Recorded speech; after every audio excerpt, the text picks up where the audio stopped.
Buenas tardes. A continuación me voy a permitir presentarles a Ricardo Rubiales, quien hablará sobre paradigmas en los museos del siglo XXI. Ricardo Rubiales ha trabajado desde 1994 en el campo de los museos, enfocándose en la búsqueda y aplicación de teorías educativas de vanguardia en herramientas ambientales y estrategias de interpretación al público. Es conferencista invitado en diversas reuniones de carácter nacional e internacional que abordan los temas de educación, diseño y museología. Es docente en diplomados, cursos y también a nivel posgrado. Es consultor de diversas instituciones museísticas. Además, es el actual coordinador del Comité de Educación y Acción Cultural del International Council of Museums, ICOM, en México. Ha participado en la creación y desarrollo del proyecto educativo y de interpretación de 5 nuevos museos y recibió en el 2013 el premio a Mejores Prácticas Educativas que otorga el Consejo Estatal para la Cultura y las Artes, SECA. Los dejo con Ricardo Rubiales. Muchas gracias. Hola. Siempre rompo el protocolo, ¿verdad? Pero hola a todos. Vamos a hablar 60 minutos de 60 ideas sobre nuevos paradigmas en los museos. Hay 5 cosas que creo que están trayendo muchos terremotos en nuestras vidas museológicas. Estamos pensando mucho en la comunicación, en el museo como agente social, que fue el tema de la Asociación Americana de Museos que acaba de pasar, y en la interpretación. Howard Gardner, Jay Papert y Gergen dicen que el mundo en el que vivimos está transformándose en un lapso que nunca había pasado en la civilización. El flujo de comunicación, de personas, de información y de cultura están definiendo un proyecto que antes podíamos decir que era de globalización y que hoy es una realidad que ya ni siquiera podemos definir. Estos cambios sociales sin duda están impactando en todas las instituciones del mundo. Gardner y otras personas están reflexionando acerca de un concepto que la UNESCO desarrolla en un informe del 2004 que se llama Hacia las sociedades del conocimiento. Y lo que tratan de hacer es llevarnos a la reflexión que hay entre una sociedad de la información y una sociedad del conocimiento. Como ustedes lo vieron con Carlos, no creemos que sean sinónimos, más bien creemos que es una meta a la que quisiéramos llegar. Los autores de este concepto, Nicholas Stern y Peter Howe, están tratando de reflexionar con la gente de la UNESCO desde hace ya 10 años sobre cuál es el impacto de esto en nuestras vidas. Lo más interesante es que el uso y la transmisión de la información moldean la forma como vivimos. Y la pregunta es si nosotros respondemos a las demandas actuales o no. Si nosotros vamos o no conforme a las demandas actuales. Y es una pregunta que quisiera dejarles. La UNESCO dice que la educación va más allá de las instituciones educativas, cualquiera que sea tu nombre. Y cuando hablamos de eso, algunos dicen que tenemos escuelas del siglo XIX con maestros del siglo XX, con alumnos del siglo XXI. Y yo creo que eso se parece a lo de los museos. Pero ¿qué implica una transformación en la educación formal? ¿Qué implica hablar de educación en museos en medio de este contexto educativo que está transformándose? Hace rato estábamos hablando que la educación es un tema muy complicado. Hoy creemos que la educación no es la maestra con el pizarrón verde, se llama aprendizaje. Lo que ven en su pantalla es el esquema del Comité de Educación y Acción Cultural del ICOM y es la propuesta de George Hine desde los años 90, que podríamos decir que es como un modelo de acción educativa. La flecha en azul implica un acercamiento epistemológico desde la curaduría, la flecha en naranja, las teorías pedagógicas, de un lado el conductismo, del otro lado el constructivismo, y 4 cuadrantes que nos hacían reflexiones sobre cómo sería un museo, más allá de su forma, en su filosofía, quién era el visitante, cómo aprendía y cómo se acercaba al patrimonio. El último cuadrante, el museo constructivista, era algo que veíamos en el futuro, ojalá pudiéramos llegar a eso, decíamos, pero ahora sabemos que estamos mucho más cerca, porque la escuela formal, que parece que es una de las instituciones más anquilosadas, ya está en ese lugar. La pregunta es si nosotros ya estamos ahí o ni siquiera hemos reflexionado sobre lo que significa estar ahí. Así que hablando del siglo XXI, tendríamos que referirnos a Sin duda, una reflexión más constructivista nos haría remirarnos como museos desde lugares más filosóficos. Vuelvan a mirar un momento más el diagrama de George Hine. El conductismo proponía que tú ibas a un museo donde entrabas a exposiciones cronológicas de A a B, de lo general a lo particular, donde tú eras un visitante que venía a contemplar y podías no existir. El museo no se transformaba en ninguna manera por eso. Por otro lado, el resto de las propuestas, como el de descubrimiento, era una propuesta constructivista que daba por hecho que el hecho de que tú interactuaras con un mueble o con un botón te daba un tipo de información. Y estos son los museos interactivos. Pero el constructivista rompía muchos paradigmas. Primero porque epistemológicamente estaba en una posición en la cual decíamos el conocimiento es construido por el individuo, personal y socialmente. Y por el otro lado, cuando hablábamos de aprendizaje, veíamos que el aprendizaje era activo y reestructuraba la mente. Hoy quisiera, antes de continuar, decirles sin duda, una tendencia del siglo XXI es la educación está en todas partes. Las empresas se llaman comunidades de aprendizaje. Peter Senge, uno de los grandes teóricos de la administración, tiene un libro que se llama La Quinta Dimensión, donde todo es pedagógico. Déjame decírtelo otra vez, todo. Y yo sé que tú crees que la educación tiene que ver con una maestra, con un cuaderno, con un pizarrón verde. Es más complejo que eso. Y que en realidad mucho de lo que conocemos como habilidades de aprendizaje no tiene que ver con conocer un contenido, sino con procesar información y saber solucionar problemas. Así que esa es una buena reflexión para este momento. Vamos a ver si mis amigos de allá le pusieron pausa. Espero que no. ¿Hay alguien en el cielo que mueve todas estas cosas? Sí, le están poniendo play, ¿verdad? Gracias. Ok.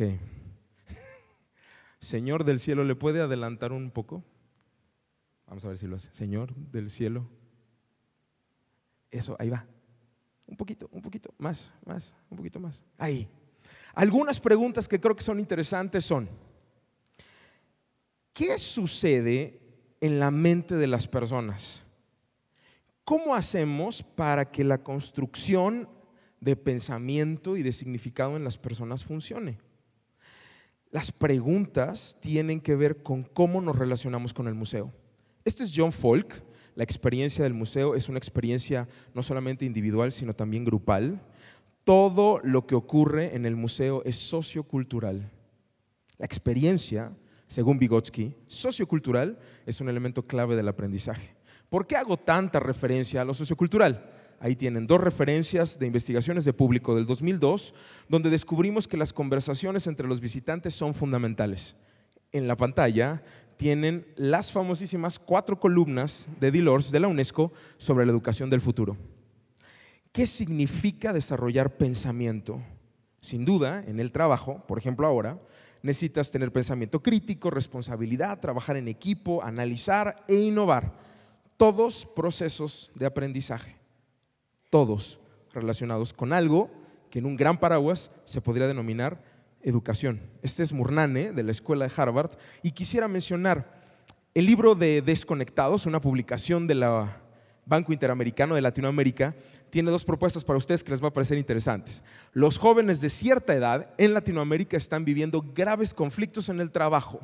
Uno de esos es porque no desarrollamos en la escuela suficientes habilidades socioemotivas. O sea, les damos mucho contenido, mucha información sobre la mitocondria y la ósmosis, pero nada de trabajar en equipo, nada de analizar y nada de cuestionarse.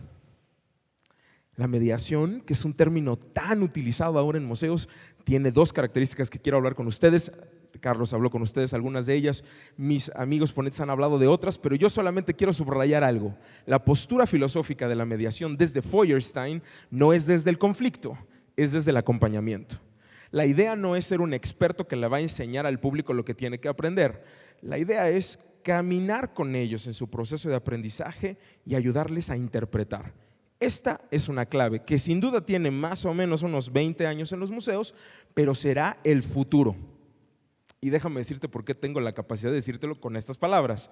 ¿Por qué va a ser el futuro? Porque la interpretación es el proceso más importante de la búsqueda de sentido.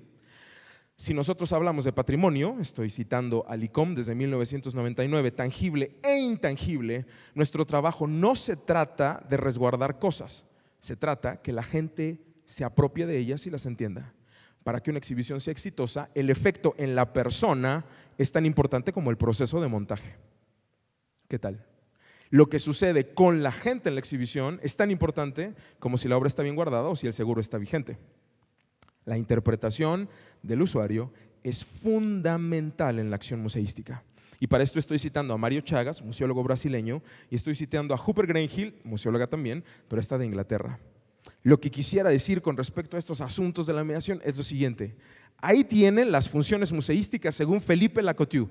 Todo museo debe hacer estas cosas, los famosos binomios de la acción museística. Si solamente dices que guardas obra o que conservas, tal vez seas el Instituto de Investigaciones Estéticas de la UNAM, pero no un museo, si solo investigas. Tal vez requieras saber que hay una serie de acciones que tenemos que hacer. Lo que está en negro, según la Asociación Americana de Museos, y estamos citando a Bonnie Pittman, esta zona en negro es la dimensión pública del museo. Sabemos perfectamente cómo hacer un mueble museográfico, cómo medirlo, cómo poner una luz, qué afecta a qué cosa, pero no tenemos idea de lo que el público piensa, lo que siente y lo que se lleva. Es muy grave. En el MUNAL, hace muchos años, hicimos una exposición de arte colonial, de una tesis doctoral. Le preguntamos al público, ¿cuál cree usted que fue la razón de esta exposición al salir? Y el 76% del público nos contestó, sabiendo que estaba en las cédulas y en todas partes la tesis que decía que los artistas mexicanos eran mejores que los españoles, lo leías por muchos lugares, la gente contestó en un 76% que el propósito de la exposición de nuestra exposición de arte colonial en el MUNAL era acercar a los mexicanos a la iglesia. ¿Qué pasa en el encuentro entre la persona y la propuesta museológica? ¿Qué ocurre con nosotros en ese momento? ¿Qué es lo que está sucediendo en este diálogo? ¿Hay un diálogo? Estas reacciones las empezaron a estudiar en 1996 un equipo de investigadores dirigidos por Lynn Dierking que se llamaba La experiencia del museo. Y trabajaron muchos años, llevan más o menos unos 35 años siguiendo esta investigación. Tú puedes encontrar toda la publicación, la última, en un libro que se llama En principio y en práctica, la acción educativa del museo, y todos son una compilación de estudios de público. ¿Cómo reacciona el público en las tipologías de nuestros museos? Historia, arte, ciencia, interactivos, lugares históricos, etcétera. Los resultados, que sin duda en un momento nos dieron el modelo contextual, que ahora lo van a ver en la pantalla, nos invitaron a reflexionar sobre qué tanto sabíamos de la colección y qué tanto sabíamos del público. Citando a Silvia Alderocchi en su libro Del objeto a los visitantes, creo que hay una reflexión en el siglo XXI donde cada vez más el público tiene que estar presente. Ahí tienes el modelo contextual de aprendizaje, los resultados de la investigación de Folk y de Dierking, y que ha sido, aunque ya tiene algunos años, ha sido recuperado, releído, remirado y seguimos reflexionando en él. ¿Y saben por qué se los traje cuando hablamos del siglo XXI? Porque creo que todavía no estamos diseñando exhibiciones desde todos los criterios de John Folk y Lynn Dierking. Y me parecería interesante no tomarlo como algo que tendríamos que hacer, pero sí como una reflexión necesaria. A veces no sabemos quién es el público. A veces no tenemos idea de quién viene. Estuve platicando con varios grupos de personas y ellos no sabían. Ayúdame un momento. Si tienes dónde escribir, por favor, escribe ahora, en un minuto, cuál es el perfil del público de tu museo, si es que trabajas en uno. Muchas gracias. Como veo, nadie escribe, entonces nadie trabaja en museos. Interesante audiencia. Vinieron a juzgar a los museos, pero no trabajan en la vida diaria de los museos. ¡Qué bonito! Haz una cosa más. ¿Por qué no, mientras pasa nuestra review de los cassettes, piensas un momento cuál sería para ti el público ideal de un museo? ¿Alguien que tenga conocimiento? ¿Alguien que sepa la información? ¿Qué se necesita, desde tu mirada, para ir a un museo? Ya que no trabajas en uno, ¿qué se necesita para ir a un museo? ¿Qué piensas? ¿Se necesita algo? ¿Puedes llegar sin ninguna información? ¿Deberías llegar sin ninguna información o deberías leer antes algo? ¿Qué opinas? Piénsalo tú un momento para reflexionar. La idea de pensar en el público, aunque tú no lo creas, es una nube gris. En México tenemos solo 5 estudios sobre públicos desde hace 25 años, a niveles grandes. Estoy hablando de un nivel importante. Déjame hacer una pausa y contarte algo. Hay un tipo de análisis que me gustaría hacer con ustedes de 2 minutos con respecto al tipo de público que tenemos hoy en los museos. Le llaman un estudio generacional, es un estudio muy común ahora desde los Estados Unidos y en Europa, y en Latinoamérica también está siendo muy importante, y ahí puedes ver una tabla con los tipos de generaciones que viven hoy y que comparten el mundo y sin duda los espacios de los museos. Si buscas un poco de información en internet encontrarás que la Time Magazine habla muchísimo de una de estas generaciones y las contrasta con el otro, que han salido 253 publicaciones en inglés sobre cómo atender a la generación Y en el trabajo, cómo trabajar con ellos, cómo gerenciarlos, cómo manejarlos en el trabajo, etcétera, etcétera, lo cual nos hace pensar que hay muchas diferencias entre las personas de hoy y las personas para las que nosotros diseñamos. Déjame explicártelo. El otro día estábamos haciendo un proyecto para niños y en realidad cuando yo vi el proyecto no era para niños del siglo XXI, era para niños del siglo XX que hoy tenían 45 años. En realidad el proyecto no era para jóvenes ni era para niños, era para una persona que tenía 60 años que recordaba cómo era él cuando tenía 15, si lo recordaba, o cómo eran sus sobrinos. A veces trabajamos mucho sobre los supuestos de quiénes son quiénes, pero una pregunta que yo tendría para ti es, ¿sabías tú que los jóvenes Y, y de eso está tratando mi doctorado, por eso creo que te puedo hablar con esta voz, ¿sabías tú que hay un gran grupo de la generación Y, enorme, que tiene un proceso cognitivo que se llama la doble pantalla, que lo está estudiando la Universidad de Yale y de Dartmouth en este momento y que tiene que ver con que tienen que ir al celular en todo tiempo? ¿Están viendo la televisión? ¿Hablando contigo? ¿Hablando por teléfono? La doble pantalla le llamamos. Incluso Disney acaba de hacer en su última película de los Piratas del Caribe un proceso de la doble pantalla, donde tú ves la película y al mismo tiempo tienes el iPad prendido al mismo tiempo. Para las personas de otras generaciones no se detiene la película y al mismo tiempo vas viendo el iPad funcionando y la película también. En realidad, a veces creemos que el público del museo sigue siendo el mismo, pero el público ha cambiado muchísimo en todas las áreas. ¿Sabes qué sí sigue siendo lo mismo hace 70 años? El museo. Y creo que hay algunas reflexiones muy interesantes con respecto a las generaciones que yo quisiera dejarles, como por ejemplo saber que si tú vas a tener un espacio para niños hoy del siglo XXI, para los niños milenio, lo que menos debes de tener es una pantalla. Pero claro, si estoy trabajando con un equipo de profesionales que tienen más de 50 años o 40, me van a decir que lo mejor es ponerles un interactivo que haga muchos ruiditos. Es lo peor. Pero tiene que ver con una falta de conocimiento de nuestro público. ¿Has estado con la gente del museo? ¿Sabes lo que opinan las personas cuando caminan? ¿Sabes cuáles son sus intereses? ¿Qué ven? ¿Cómo lo ven? ¿Qué hacen? La vez pasada en Papirolas, hace un añito que estuve por aquí, pusieron los chicos del trompo una serie de instalaciones y en medio había una mesa llena de máquinas Remington de escribir. No sé si ustedes lo vieron. Las colas de los niños milenio eran enormes.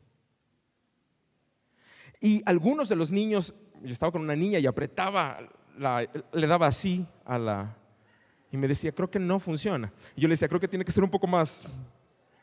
Y al final, hablando con otra niña, me decía, esto es sensacional, es mejor que la computadora. Y yo le pregunté, ¿por qué dices eso? Porque imprime al mismo tiempo, no tienes que mandar a imprimir, está imprimiendo. Es una paradoja de nuestra vida. Algunas cosas más de la generación Y, tengo que contarles que estos chicos de la generación Y de la que tanto se ha hablado y que tanto necesitamos hablar, tienen otra manera de construir estructuras de pensamiento. Les voy a poner un ejemplo. En el MUNAL tuvimos una exposición sobre Manuel Rodríguez Lozano y el curador quería poner una línea de tiempo. Nina, quien trabajaba conmigo en educación, decidió no poner una línea de tiempo tradicional y tomó la forma de hacerlo en forma de Facebook. Así que entrabas a un muro y veías la foto original de Rodríguez Lozano con toda la tipografía de Facebook y abajo otras fotos con otros textos que tomamos de las cartas, cómo había engañado a la mujer y lo que había pasado, lo que la mujer le contestó en la carta, la foto del momento donde se besa con la otra y toda la discusión, el muro de Facebook de enfrente era de la mujer, el muro de Facebook de enfrente de su mejor amigo, el muro de Facebook de allá del que estaba y todo estaba relacionado. Cuando hicimos el análisis, las personas de menos de 30 años de la generación Y entendían perfecto. Sabían fecha de nacimiento, cuándo le había engañado, cuál era la carta, dónde estaban y cuáles eran sus pinturas. Pero cuando entraban las personas de otras generaciones no tenían idea de lo que había pasado ahí. Así que una cosa que yo quisiera reflexionar con ustedes es mentira que existe un gran público. Existen los públicos y trabajamos para algunos y para otros.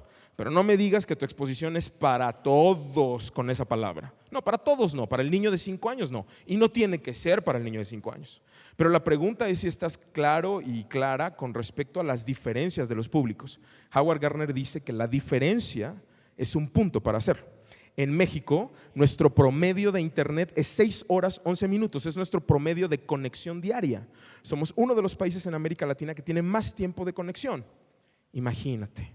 Hay museos en este país que trabajan solo con universitarios y que no permiten entrar con celular, cuando nuestros jóvenes tienen 6 horas. 9 de cada 10 internautas en México es parte de una red social y 96 de ellos están en el Facebook. Si quieres hacer un proyecto, lo haces en el Facebook para cierta generación. Cabe destacar que la generación Y en México es la generación más grande en población, seguida muy cerca por la generación Baby Boomer. 68% de los internautas en México son de esa generación, entre 15 y 34 años. 68%, casi 7 de cada 10 personas. 7 de cada 10 internautas se conecta a través de su teléfono. Es decir, el teléfono es una herramienta en la que están conectados todo el tiempo, en todo momento. Y en Latinoamérica, esto es Telefónica, 68% de las personas entre 15 y 34 buscan un teléfono inteligente. Estamos teniendo internautas este año y el año pasado a partir de los 10 años de edad. Lo cual significa que el internet para ciertas generaciones es fundamental. Lo que están viendo es un texto de La sociedad de la ignorancia, la hiperconexión, y cómo no solamente está modificando la manera como nos entendemos, sino cómo nos hablamos.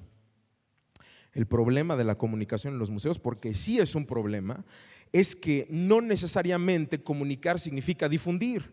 Discúlpenme. Creo que no se trata de poner carteleras en el Facebook de lo que tú haces todos los días o poner grandes anuncios de que te prometo las mejores experiencias. Creo que la comunicación ha tomado otras tesituras a partir de esta experiencia. Tienen una crítica de Hein de 1998 sobre la idea del museo como medio de comunicación parecido al periódico. Ahí está el modelo.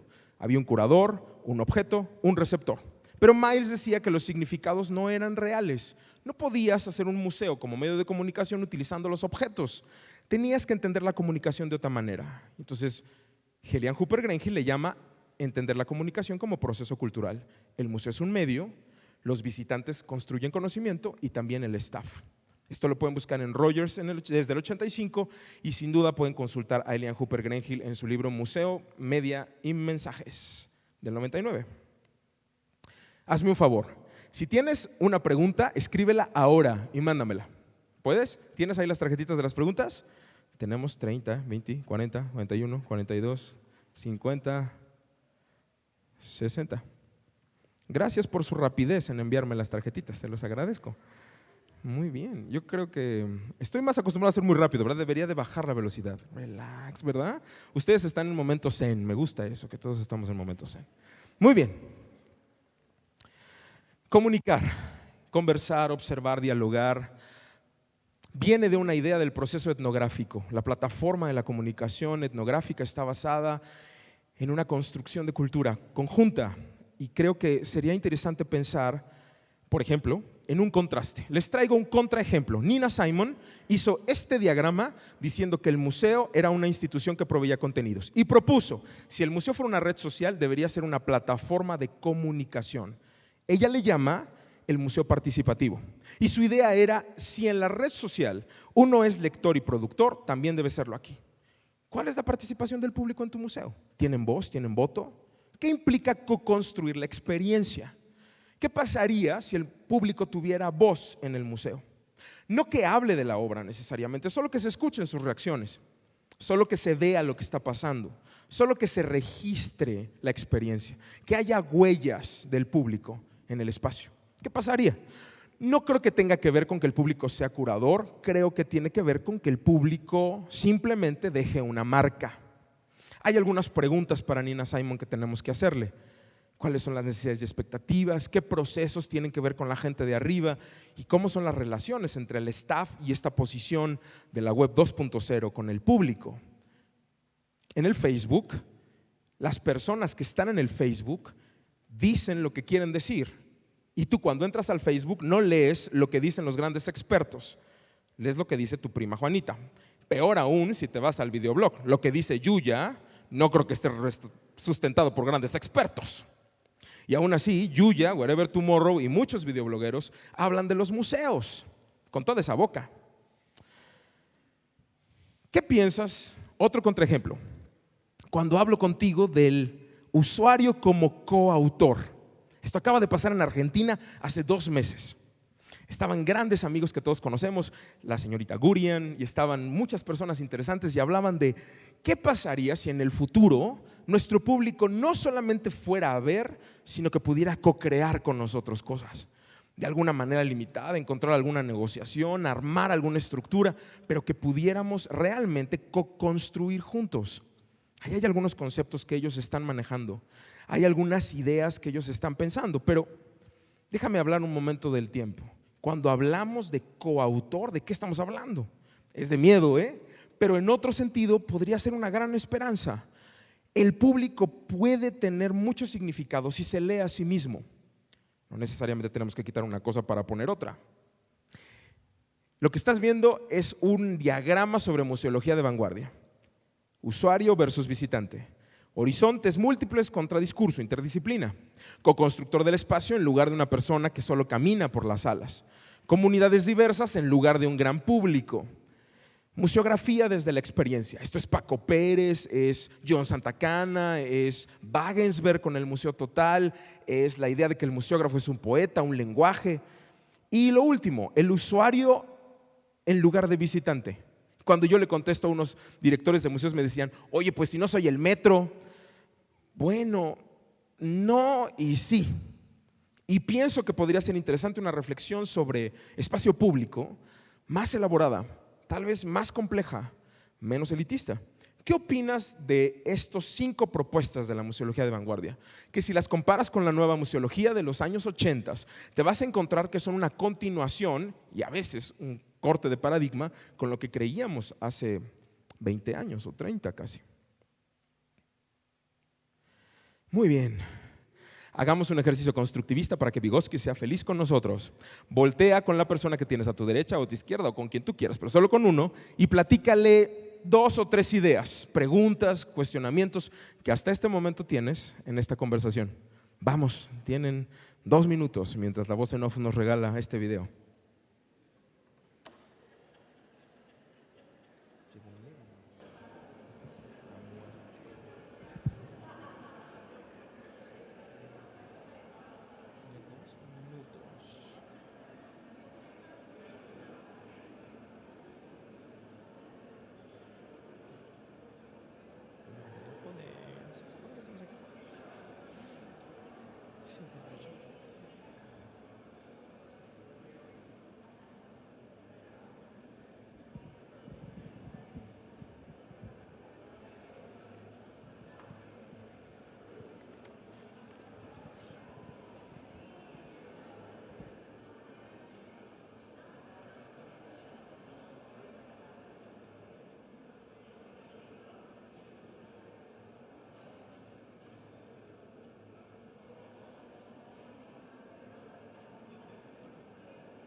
¿Están bien?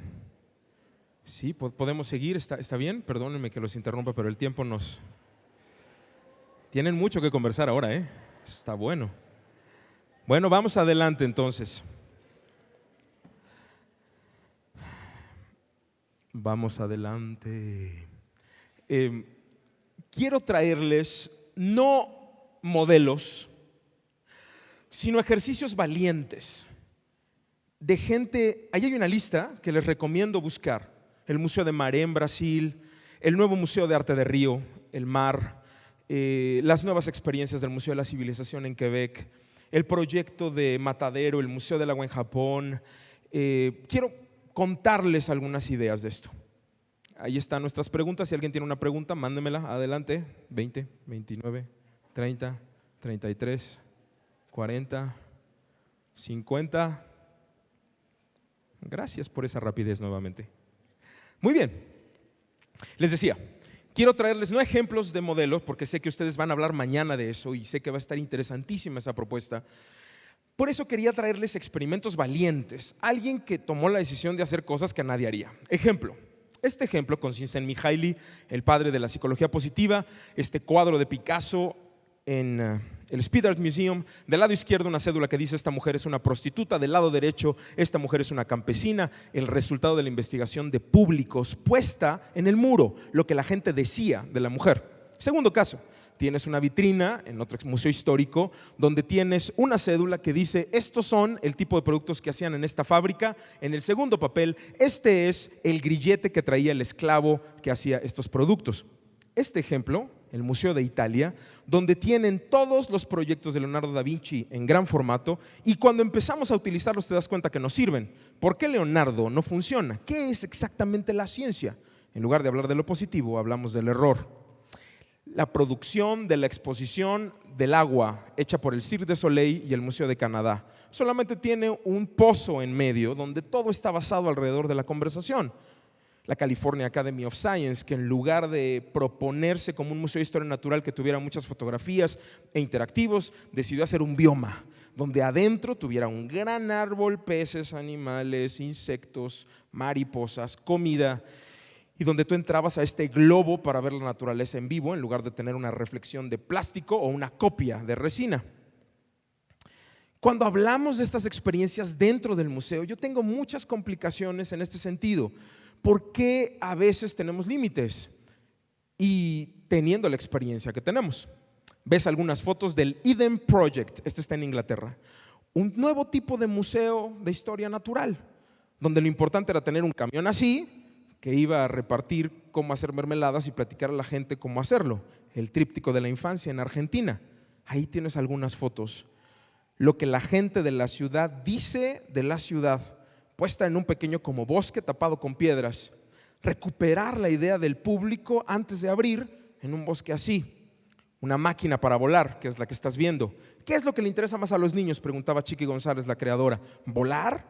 Pero no lo hacemos como en la montaña rusa ni como en el avión. Los pájaros vuelan de panza. El molino. Otra experiencia de Argentina, una fábrica cultural donde querían unir arte contemporáneo con proyectos para familias. Déjame subrayar esto, no es para niños, es para familias y adultos. La esquina encendida, un proyecto para una zona muy vulnerable, con gente drogadicta, con narcotráfico a alto nivel, con proyectos de reciclaje, de diálogo y de telas. Lo mismo pasó en Explora en Colombia, un museo en medio de un lugar donde podíamos transformar el barrio lleno de narcotráfico a partir de un museo. La Redonda, otra experiencia argentina, donde están tratando de traer arte contemporáneo, clásico, moderno, con otras lecturas, con otras ideas. La Fundación Museos de la Ciudad en Ecuador. Reflexiones mucho más complejas, cartas de mujeres. En Ecuador, 8 de cada 10 mujeres son golpeadas por su pareja sentimental. Este fue un proyecto donde tú escribías una carta, la mandabas al museo y armaron una exposición con artistas, pero básicamente la curaduría era releer al público. Cumandá, un lugar que es un deportivo y un museo. La mitad del edificio es un museo y la mitad del edificio tiene albercas, gimnasio y sala de kung fu. ¿Cómo llegamos a esto? ¿Y qué implica que tengamos lugares así? La Ronda, una exposición de Ecuador donde el público estaba sentado, los vecinos de un barrio con los curadores, los museógrafos y los educadores. Ellos armaron la exposición con los curadores, la armaron, las cédulas eran de los vecinos decían cómo se hacían las cosas. Nunca he visto una cosa así en México, pero me parecía que era una experiencia muy interesante explorarla, analizarla, mirarla otra vez, incluir la voz de los públicos. El Centro Georges Pompidou en París, un espacio solo para jóvenes de menos de 20 y más de 15, diseñado para trabajar con artistas, para hacer modelos, para sentarte, para llevar el iPod, para estar en el museo, habitar el espacio. Es un mismo proyecto que hicieron en Barcelona hace 4 meses, habitar el museo para jóvenes. Bueno, ejercicio más, no hemos terminado. Vamos a hacer otro ejercicio. Vamos a regresar con tu compañero de hace rato. Ya viste lo que pasé. Ahora cuéntale, ¿qué opinas? ¿Estás bien? ¿Qué opinas? Y regresas. 1 minuto. Vamos. Estoy en cuarto minuto, perfecto.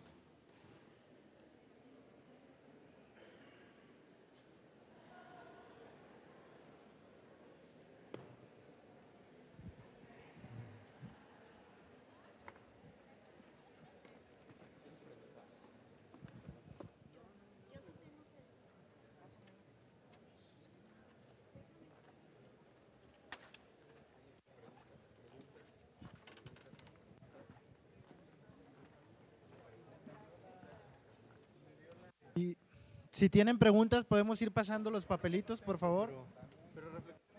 Preguntas aquí.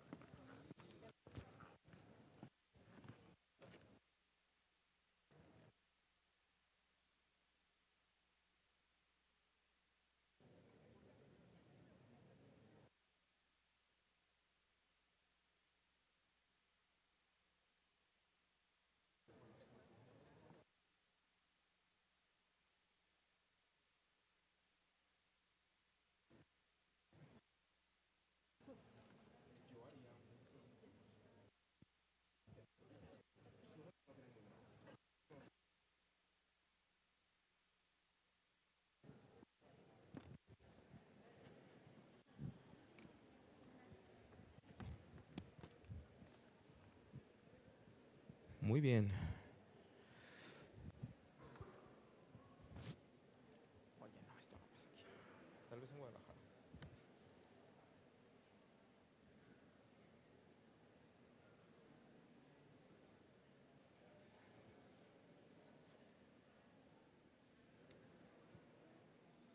Tun, tun, tun, tun, tun, tun, tun.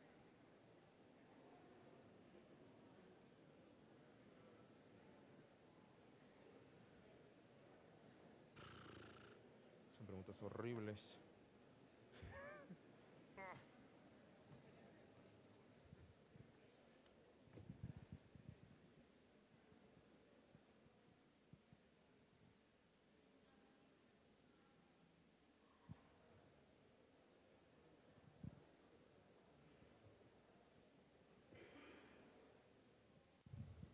Muchas gracias. Si alguien tiene preguntas, pásesela al de enfrente para que nos lleguen aquí. Tengo 4 preguntas y voy a empezar rápidamente. Algunas, la verdad es que las voy a pasar rápido porque no es un poco mi tema. Dice una, ¿por qué la falta de vinculación de los museos con los artistas locales o emergentes? Yo no conozco mucho de Guadalajara y supongo que me hablas un poco de aquí, de la ciudad, pero en la Ciudad de México te podría decir que hay un proyecto enorme para trabajar con la gente local y emergente en muchísimos lugares. Entonces habría que averiguar más bien con los museos de aquí, pero creo que sí hay algunos proyectos. Ahorita averiguamos con los directores de arte, de museos de arte por aquí. Tenemos una, ¿qué responsabilidad debería asumir el museo como parte sustancial de la mediación entre la comunidad y un fragmento vertebral de la cultura? Tengo una respuesta para ti, no sé si te voy a contestar, pero recuerdo que el ICOM desde 1980 no celebra los museos y la historia, los museos y la biología, los museos y el arte, los museos y la ciencia. Desde entonces hemos celebrado el Día Internacional de los Museos, temas como los museos y la juventud, los museos como agente de cambio social y este año los museos y la sostenibilidad. ¿Qué te parece? Nosotros no somos, instituciones que hablan solamente de ciertos temas. Hablamos de desarrollo social, de comunicación, de cambio social, y uno de los temas que te invito a que analices muchísimo es el tema de mediación social. El ICOM tiene un proyecto de mediación que tiene 10 años, más o menos. Muchas gracias. Y este proyecto tiene que ver justamente con mediar con comunidades cuando el patrimonio está en riesgo, y también tiene que ver con mediar problemas. De hecho, tuvimos un proyecto muy fuerte sobre armonía social en el Medio Oriente, que sería interesante que lo revisaras. Creo sin duda que los museos participan activamente en eso. También te invito en Latinoamérica a ver el proyecto del Museo de Maré, que está en medio de la favela más peligrosa de Río de Janeiro, y cómo ha funcionado este proyecto comunitario dentro del proyecto social de la ciudad para incluir a las personas. Y sin duda el Museo Explora en Medellín, también te lo dejaría de tarea, gracias a cómo un proyecto museológico transforma un barrio entero, que es el más violento de Medellín en los años 80. Dice la siguiente pregunta: ¿cuál crees que sea el problema de entendimiento entre la generación X e Y para asistir a un museo? Déjame redefinir la pregunta. ¿Te refieres a los problemas de entendimiento entre la generación X e Y, sus problemas entre ellos, o sus problemas con nosotros? ¿Entre ellos o con nosotros, los museos? No, con nosotros o entre ellos. Entre ellos, porque la generación X, cuando era niño y niña, su teléfono era de este tamaño y tenían que meter el dedo y hacerle así. Y los niños de la generación Y, cuando nacieron, ya había celular. Cuando los niños de la generación X eran muy niños, tenían que usar unos discos así gigantes y ponerlos en unos tocadiscos y poner una aguja metálica. Y cuando los niños Y nacieron, el iPod ya era viejo. El cambio tecnológico modeló muchas cosas en la generación X y ha modelado muchas más en la generación Y. La generación Y duerme con el teléfono en un gran porcentaje. Duerme, almohada, teléfono, cama. Duerme. Y reciben más o menos un promedio de 283 mensajes, según Telefónica Latinoamérica, al día. Así que hay otro sistema de proyección cuando los quieres manejar. Ahora, si tú llevas esas realidades a nuestros museos, la pregunta es: ¿qué le ofreces tú en el museo a un joven Y que es tan inmediato, tan efímero y que tiene una experiencia tan rápida? El caso de Nina Simon, que se los pongo como todo buen académico en la mesa para que ustedes lo investiguen, le dieron la dirección del Museo de Arte de Santa Cruz, California, y en menos de 8 meses subió un 1200% el porcentaje numérico de sus visitantes. Tendríamos que analizar, como bien decíamos hace rato, qué significan los números, qué sí y qué no, dónde sí, dónde no y cuáles son los límites. Pero me parece que sería interesante que lo revisaras, porque está llegando a esa población. Ahora, ¿a costa de qué? Eso es lo que creo que tenemos que reflexionar pensando en el futuro, si vamos a caer en esos procesos o vamos a reflexionar esas ideas. Así que ahí tienen una enorme tarea. Y si quieren saber más de la generación, mándenme una pregunta más específica. Si nos atrevemos a innovar y probar nuevas ideas y metodologías, ¿no existe el riesgo de que el museo pierda su identidad y se confunda con otros espacios como centros culturales, parques de diversiones, etcétera? Es una pregunta muy común. Pues más bien creo que el proyecto del museo moderno no está en la era moderna. Si tú eres parte del museo moderno, quiero decirte que estamos en un siglo de posmodernidad y que sin duda vamos a pasos agigantados hacia ese lugar. No vamos a volver. Me da mucha tristeza decírtelo y desilusionarte. No vamos a volver. No vamos a regresar a un lugar en el cual tú eres el experto y el museo es este templo de la verdad, donde vienes a aprender la verdad. No, en un mundo donde un jovencito de 17 años tiene un Twitter igual que el Papa, igual que el presidente, y dice lo que se le da la gana y tú no lo puedes censurar. No en este mundo. No en un mundo donde los videoblogueros hablan de lo que sea. Y cuando tú invitas a un videobloguero a un espacio cultural, por ejemplo, a una feria, a un evento de libros o lo que quieras, llegan 7,000 chavitos por seguir al videobloguero. No estamos en ese mundo, es otro mundo. Y creo que lo interesante sería repensar no la identidad del museo. Me parece un poco extremo también que pienses que nosotros los museos somos tan pequeños, tan fáciles de diluir. Somos muy complejos. Y hablar del concepto de patrimonio es algo muy complejo. Tiene que ver con herencia, con identidad, con bienes tangibles e intangibles. Créeme, estamos atrás de muchas cosas y es muy complicado diluirnos tan fácilmente. creo que tendríamos que remirar nuestra reflexión del museo. Yo te invitaría a que remiraras tu reflexión del museo. Tal vez sea simplemente guardar objetos, tal vez sea simplemente tener vitrinas, tal vez sea simplemente hacer retrospectivas de artistas. Híjoles, no, creo que estamos hablando de otro tema: patrimonio, herencia, bienes, identidad, cambio social. Somos muy importantes en la sociedad en la que estamos insertos. Creo que habría como que remirarnos y encontrar los puntos que nos hacen ser relevantes en esta cultura. Esa es la cosa. En esta cultura tenemos que ser relevantes. ¿Cómo lo vamos a hacer? Y quiero decirles un dato: la mercadotecnia hoy no es una mercadotecnia que le está apostando dinero a hacer comerciales bonitos. Le está apostando dinero a las emociones, a los afectos, a un montón de cosas. Nosotros somos expertos en hacer contenidos, perdóname. Nuestros profesionales saben hacer mejor contenidos que ningún community manager. Tenemos que hacer cédulas, brochures, folletos, tenemos todo perfectamente a la mano. No sé si lo sabemos usar también, pero somos muy buenos. Yo creo que hay que remirarnos con otros lentes en una cultura que está emergiendo y que tal vez nos está comiendo. En fin. Funciona el rescate del barrio hundido en el narcotráfico con la interacción del museo y sus habitantes, funciona increíblemente. Yo te invito a que lo busques, explora en Medellín. Te invito a que leas un informe que hizo el alcalde de Bogotá en su época, que se llamaba Antanas Mockus. Te invito a que leas sobre construcción de ciudadanía y cómo él creía que la acción cultural transformaba una ciudad, y puedes ver con él ejemplos específicos de acciones culturales que transformaron el pensamiento de muchos bogotanos. Y tendrías que preguntarle a alguien que vive en Bogotá si él piensa que Antanas Mockus fue alguien que transformó la ciudad a través de la cultura. Yo creo que hay muchas experiencias muy interesantes. Tal vez sea un límite que no cruzamos. Tal vez nuestra vida de la cultura se queda en los 4 muros del museo y no pensamos en el museo, como diría la nueva museología, como un territorio. Fíjate bien, un territorio. El museo no es un edificio, es un espacio que puede llegar hasta el último lugar de la ciudad. La pregunta es cómo, la pregunta es de qué forma. Creo que hay muchas maneras. Habría que darle la vuelta a nuestros esquemas. No es tanto innovar. Algunos me ven como si de veras sacáramos conejos del sombrero. Creo que es remirarnos, creo que es conocernos bien. También que podemos darle la vuelta a las cosas. Romper la tradición y la flexibilidad creo que es lo más complejo. ¿Qué papel juega la ética en la estructura del museo? ¿Tú qué piensas? ¿Qué piensan ustedes? ¿En qué lugar trabajamos alrededor de la ética y hasta dónde? Y la pregunta que yo le haría a quien me mandó esta pregunta es: ¿tú qué opinas? ¿Los museos deberíamos meternos en problemáticas de la sociedad? ¿Deberíamos hacer preguntas sobre la sociedad? ¿Tendríamos la necesidad de unir proyectos sociales con proyectos de arte? ¿Crees que los artistas no hablan de lo que pasa en el mundo? ¿Cómo unimos esas ideas? Podemos hablar de lo que ellos hablan, podemos mantenernos al margen, podemos crear foros de discusión, podemos abrir espacios de diálogo. ¿Cómo lo ves tú?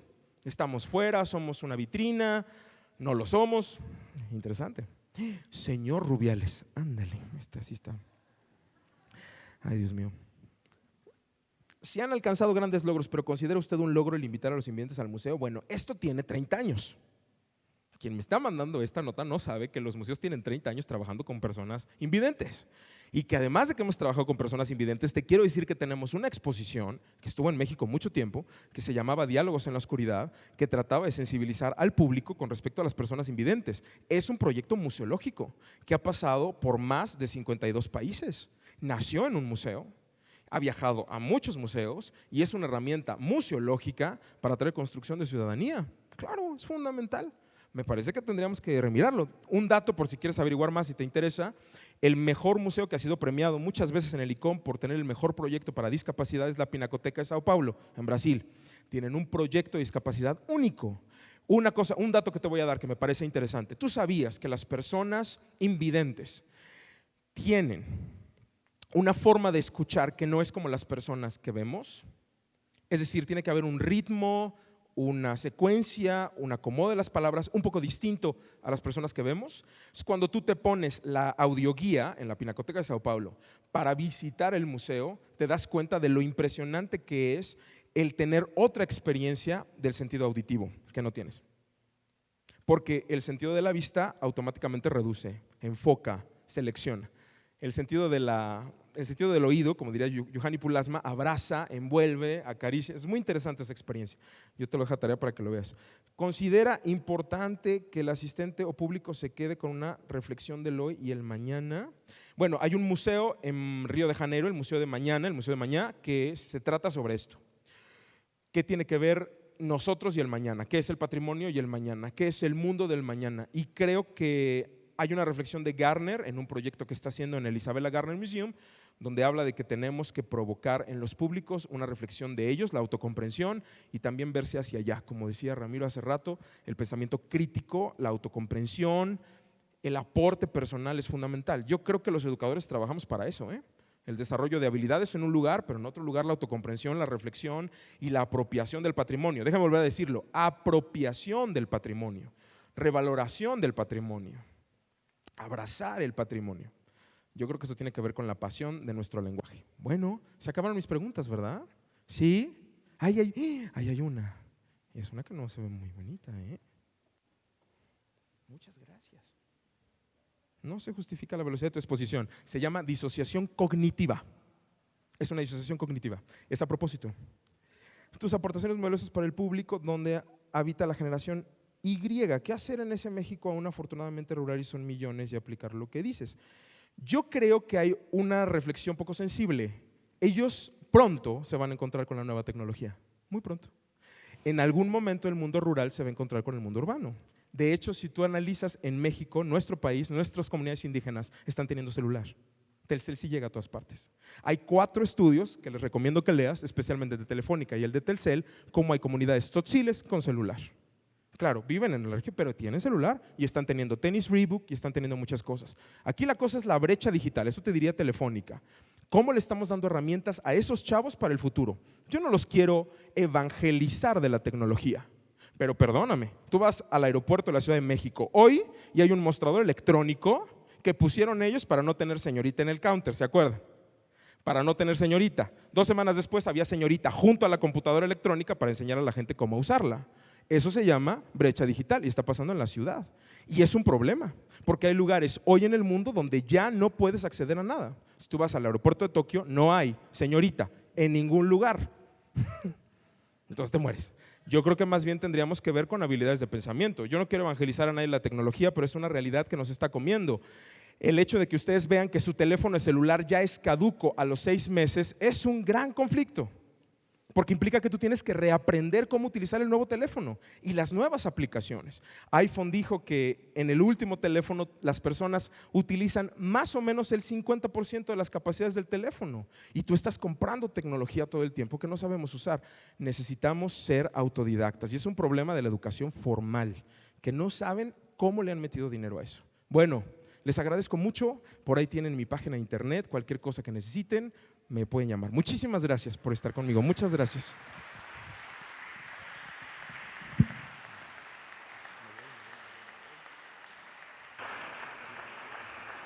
Gracias, Ricardo Rubiales. Continuando con las actividades del primer foro de museos en el MUSA, tengo el placer de presentar a nuestro siguiente ponente, el doctor Eduardo Santana Castellón, que nos viene a presentar el Museo de Ciencias Ambientales del Centro Universitario de la Universidad de Guadalajara. Es profesor investigador en ecología, de fauna silvestre y manejo de áreas naturales protegidas. Actualmente es coordinador general del Museo de Ciencias Ambientales del Centro Cultural Universitario de la Universidad de Guadalajara y coordinador de la muestra de cine socioambiental del Festival Internacional de Cine de Guadalajara. Fue jefe del Departamento de Ecología y ha realizado investigaciones sobre el comportamiento de forrajeo, ecología reproductiva y dinámica poblacional de las aves en el Caribe, Centroamérica y México. Ha publicado más de 100 trabajos técnicos y de divulgación. Formó parte del equipo que creó la Reserva de la Biosfera Sierra de Manantlán, la Junta Intermunicipal de Medio Ambiente de la Cuenca del Río Ayuquila, el Departamento de Ecología y Recursos Naturales y los programas de licenciatura, maestría y doctorado en Ecología y Manejo de Recursos Naturales de la Universidad de Guadalajara. Es profesor adjunto de la Universidad de Wisconsin-Madison y fue electo a las mesas directivas del Cornell Laboratory of Ornithology, Society for Conservation Biology y Association for Tropical Biology and Conservation. Ha dirigido más de 30 tesis e impartido más de 220 conferencias, siendo algunas por invitación en 50 diferentes universidades e institutos de investigación en Asia, Europa y América. Ha recibido más de 30 reconocimientos nacionales e internacionales. Bienvenido, doctor Eduardo Santana Castellón.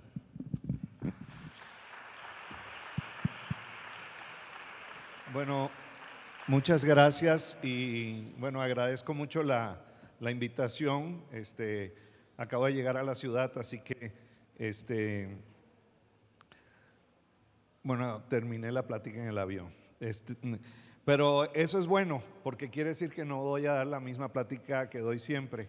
Así que estoy tomando en cuenta el público para esto. Voy a ir muy rápido porque lo que quiero es contarles una historia. Al principio les va a parecer que esto tal vez no tenga nada que ver con museos, pero aguántenme tantito y creo que se van a dar cuenta que sí es pertinente. Les voy a hablar sobre un proyecto que es ahorita mi pasión de vida. Durante los últimos 8 años, poco a poco ha ido creciendo y creciendo y creciendo. Si ustedes oyeron, pues en realidad yo no vengo del área de museos, y ahora es mi pasión, es mi gran pasión. Es un proyecto que esperamos poner la primera piedra este año entre julio y octubre. La vamos a poner este año de seguro, lo que no sabemos exactamente es el mes. Y bueno, les voy a compartir esto y lo voy a hacer muy rápido para ver si podemos tener chance de conversar después. Bueno, el Museo de Ciencias Ambientales, el concepto principal es este que dice aquí de confluencias. Y empiezo con lo que he ido aprendiendo sobre el ICOM. En el 2008 fueron los museos como agentes de cambio social y desarrollo. En el 2010 fueron museos para la armonía social, el eslogan, y este año es Museo para una Sociedad Sostenible. Y yo vengo trabajando en la sustentabilidad, ha sido mi trabajo en 30 años aquí, así que por primera vez esas dos líneas se juntan.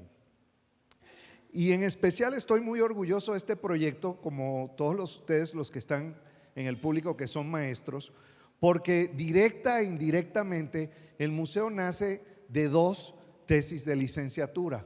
Una, la de Rafael Guzmán Mejía, sobre el teocintle en Jalisco, su distribución. El teocintle es un maíz silvestre.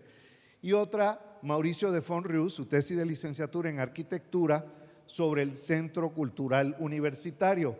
Él es ahora el director de lo que planteó en su tesis de licenciatura en 1997.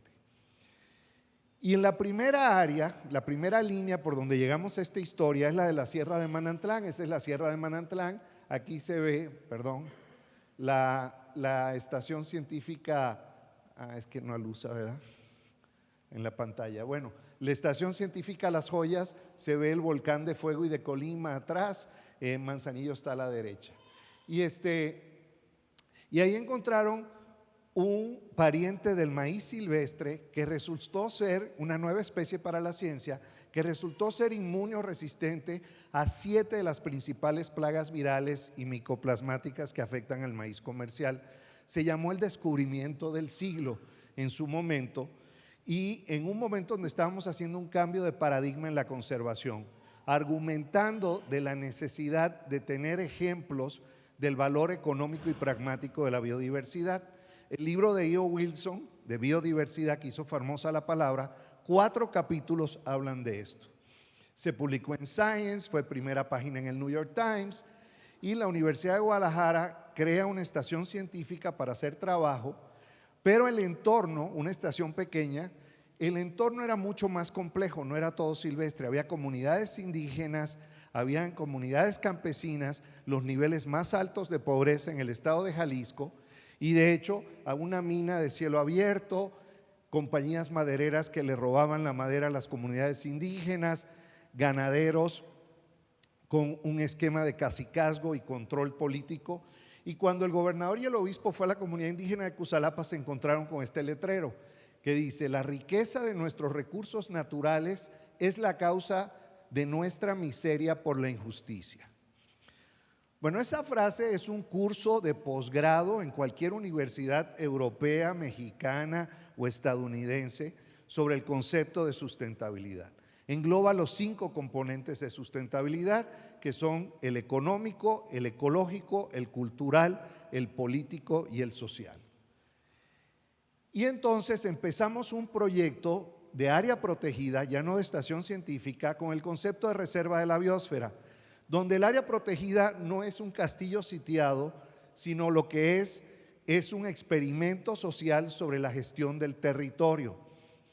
Si en realidad uno hace bien el trabajo, la idea es que la forma de gestionar el territorio, el área protegida, se expanda en todo el estado. Y en el caso se crea la reserva, que es lo que ven en verde ahí, en esta, pero hay una cuenca que cubre un área mucho más grande, la del río Ayuquila, y hay poblaciones campesinas pobres que dependen del río, pero el ingenio Melchor Ocampo, del cual depende toda la economía, causa cada año con la zafra una mortalidad que afecta a las personas más pobres y desposeídas de la zona, pero que aparte requieren la proteína de los peces en el río.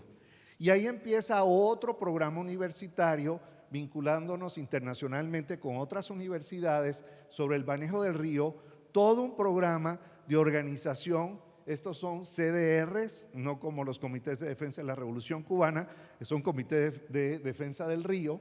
Ese es el resultado de un taller y un programa de educación ambiental intensivo utilizando el martín pescador, que aparte es migratorio, así que nos ayuda a generar dinero de Estados Unidos, que es un emblema de calidad ambiental, la COA o el pájaro bandera, porque tiene los colores de la bandera, otro programa de educación ambiental y todo un esquema de gestión que finalmente cambia el programa de manejo de desechos que tiraban al río.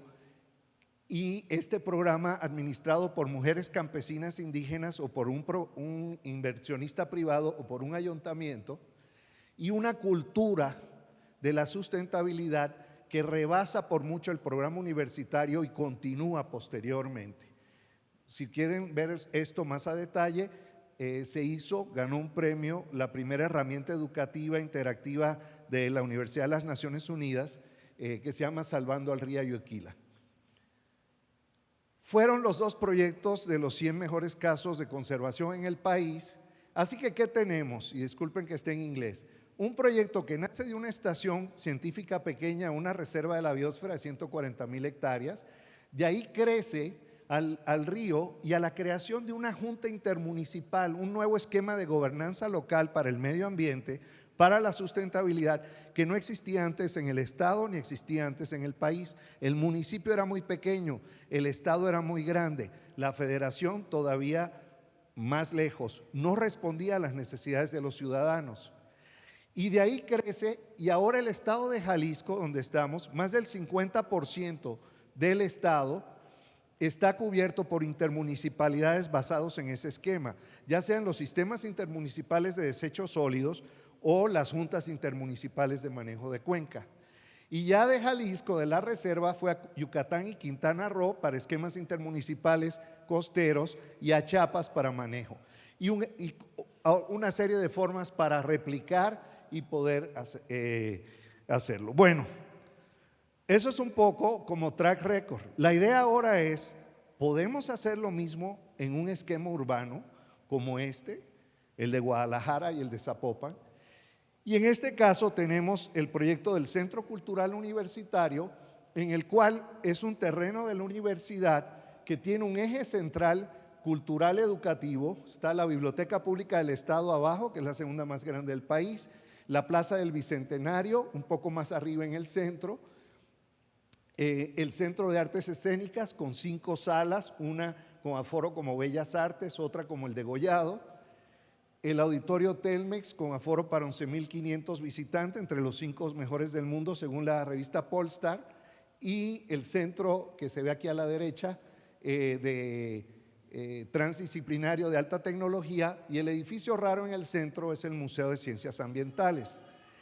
Lo que se ve a los lados es inversión privada, lo que genere hoteles, apartamentos, oficinas corporativas, centros comerciales, lo que genera es lo que va a mantener la inversión educativa que casi nunca y cultural que casi nunca es muy fuerte. Ese es el esquema de negocios en lo general. Entonces empezamos a trabajar trayendo esas ideas del campo al concepto del museo en la ciudad. Y este es el concepto del museo. El occidente de México como un lugar maravilloso de confluencias, la ciudad donde todos vivimos, el campo que nos provee de alimentos y después 4 ecosistemas, el de montaña, el ecosistema de altiplano, el de ríos, el de costa, que también alimentan al campo y a la ciudad. Los visitantes se mueven como gusta. Y el último, el paisaje de la esperanza. Este es en esencia el museo, con una serie de temas transversales: ecología, evolución, economía, salud, riesgo, justicia social, ética, cosmovisión y cultura, y valor y gozo científicos, porque reconocemos 3 tipos de conocimiento: el científico, el artístico y el revelado. Tomamos el enfoque científico, pero respetamos los otros 2 tipos de conocimiento, sabiendo que es como más o menos jugar póker, jugar ajedrez o jugar damas chinas. Uno no puede jugar un juego con las reglas del otro. Todos en realidad son compatibles. Y unos temas ejes sobre cambio climático, energía, agua, biodiversidad, suelos, alimentos y urbanismo. ¿Qué ha pasado? Bueno, hay un proyecto que llamamos Museo Sin Paredes. Ustedes lo saben, muchos museos lo tienen. El de nosotros es todavía más pertinente porque como no hay edificio todavía, mucho menos hay paredes. Así que es un proyecto social. Es el museo afuera de lo que sería el edificio en sí. Y para nosotros eso es importante. Yo no quiero medir el éxito del museo en base a cuántas personas pasan por el torniquete. Sé que hay que medirlo así, pero lo quiero medir más bien en partes por millón, en toneladas, en metros cuadrados o hectáreas. O sea, toneladas de desechos sólidos reciclados, partes por millón de contaminantes, metros cuadrados de áreas verdes, nuevas institucionalidades. Para mí, ese va a ser parte del éxito del museo, esa relevancia en su entorno inmediato, y ese es el proyecto que a mí me entusiasma y que nos entusiasma al equipo que trabajamos en esto. Así que en el camino, pues yo pienso, he perdido unos amigos, hemos perdido a una gran persona recientemente, Solórzano. Pues finalmente el fin, pues quién sabe si vamos a llegar al fin, quién sabe si vamos a ver esos hermosos sueños y planes construidos. Así que lo importante en realidad, creo yo, es cada paso, es el camino.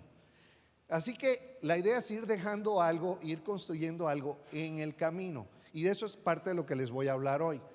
Lo interesante es que basado en el museo se generaron las políticas de gestión ambiental de todo el Centro Cultural Universitario, que no estaban contempladas originalmente y nacen de este proyecto. De este proyecto se utiliza como modelo o como tema para el Premio Nacional Estudiantil de Arquitectura, el famoso Premio PANI, que lo ganó un yucateco, y ya fue una experiencia de construcción con alumnos. De aquí nace el concepto, el marco conceptual de la vegetación para la Plaza del Bicentenario del Centro Cultural, tomando elementos culturales. La maestra Puga, que murió a los 100 años el año pasado, y fue una gran pérdida, pero fue maestra para todos nosotros en botánica y en conservación. Y ahora resulta que a partir de hace apenas unos 8 meses, el gobierno federal se entusiasma con este proyecto y ve que tiene potencial para ser el primer distrito urbano certificado con las nuevas políticas de sustentabilidad del país. Así que ese proyecto de medio ambiente a nivel del museo crece a nivel del centro cultural, y ahora a otra escala que la verdad no habíamos soñado originalmente.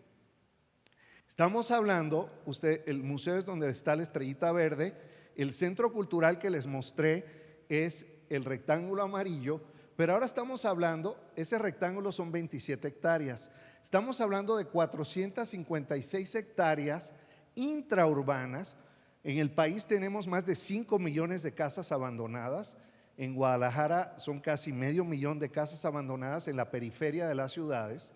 Y entonces es un proyecto que implica aumentar el número de viviendas, aumentar el número de habitantes y generar esquemas sustentables para la gestión del territorio urbano en esta zona. Así que de un suelo que ahorita parte está mal utilizado o inutilizado, un uso intensivo y un desarrollo vertical y mixto. Y lo de mixto es importante, no es un desarrollo elitista ni un coto cerrado, es un lugar abierto donde, si ustedes ven la proyección arriba, el 17% de la vivienda va a ser residencial o residencial plus, pero más del 40% es popular, social, económica o a nivel mínimo. Entonces, es ahora un esquema como el que habíamos visto anteriormente en el campo, donde el nuevo esquema de Distrito Cultural Universitario, que por cierto es la primera vez en el país que nace de una universidad pública asociada con un ayuntamiento y con un gobierno del estado, no es un inversionista privado. Hay una plataforma para integrar políticas públicas de sustentabilidad en las diferentes áreas. Entonces, volviendo a lo que decíamos, de la Estación Científica Las Joyas, el Museo de Ciencias Ambientales, de la Reserva de la Biosfera, al Centro Cultural Universitario, de la Junta Intermunicipal para la Gestión de Cuenta al Distrito Cultural, primero en el país, esperemos que en julio se certifique, que es la fecha que esperamos poner la primera piedra, y de ahí el crecimiento de modelos de desarrollo, y ahí es donde vemos que ahora el museo puede jugar un papel bastante especial. Otro elemento es que hace 7 años iniciamos la muestra de cine socioambiental en el Festival Internacional de Cine de Guadalajara, que ahora va a ser una sección, y esta tiene especial valor para el público principal del museo, que son alumnos de preparatoria y un público adolescente de 13 a 19 años. Ese es el público, esté en la escuela o no esté en la escuela, pero la Universidad de Guadalajara tiene el sistema público de nivel de preparatoria más grande del país, y es una responsabilidad educativa que tenemos hacia ellos. En fin, esto es otra historia, pero es otro de los productos en el camino. Acabamos de empezar el Premio Letras de la Naturaleza José Emilio Pacheco en el marco del Festival Internacional de Cine de Guadalajara, y ahora el nuevo proyecto se va a hacer un vivero en una zona, y es el nuevo sendero interpretativo para trabajarlo con el área de desarrollo de la familia y desarrollo infantil del municipio de Zapopan, en los barrios marginados, como un área de conocimiento de la naturaleza. En este proceso que estoy hablando, que ya ha llevado 7 años, también diseñamos otro museo, resultado que ganamos un concurso para Jalisco, para el estado de Jalisco, y el Museo de Ciencia y Tecnología de la Costa Sur, pero siguiendo lo que viene a ser la historia de una gota de agua que cae en la parte alta de la montaña y va bajando por los diferentes pisos altitudinales. La arquitectura del edificio, la sala se baja de una rampa a otra como si uno bajara la montaña. Y bueno, se han hecho una serie de talleres y el gobierno del estado espera el año que viene poderlo abrir. Ese no es de la universidad, es del gobierno del estado. Y competimos en CONACYT para divulgación de la ciencia con un proyecto que se llama Sumérgete, que fueron los periodistas y reporteros los que nos dieron el tema. Pedimos que fueran ellos quienes seleccionaran el tema pertinente, y era sobre el agua en la zona urbana. Y Sumérgete se ha presentado en cinco sedes diferentes: biblioteca, el Trompo Mágico, Papirolas, ahorita lo acabamos de cerrar, y 2 centros universitarios. Y bueno, recibimos más de 12,000 visitantes, 13,000, que de 10 nos han calificado, no fueron los 12,000, fueron 900 los que las encuesta, 9.4, con una serie de actividades inmersivas, interactivas. Pero para mí lo interesante es esto, porque de esto trata mucho lo que estamos tratando. A la pregunta que si cambió tu forma de ver el agua, el 87% dijo que sí, y ese era nuestro objetivo. De hecho, el Museo de Ciencias Ambientales que estamos planteando es un museo de lo que todo el mundo conoce.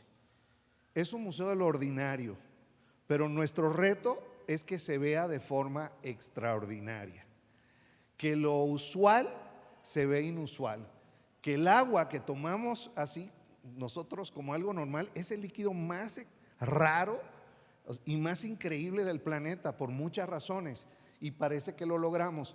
Y eso es lo que vamos haciendo con el museo, es invitar a los visitantes a través de una breve historia a emprender un largo viaje por su cuenta, y que ese largo viaje lo empiezan de hecho cuando se vayan del museo. Entonces, en ese marco, ¿cómo estoy de tiempo?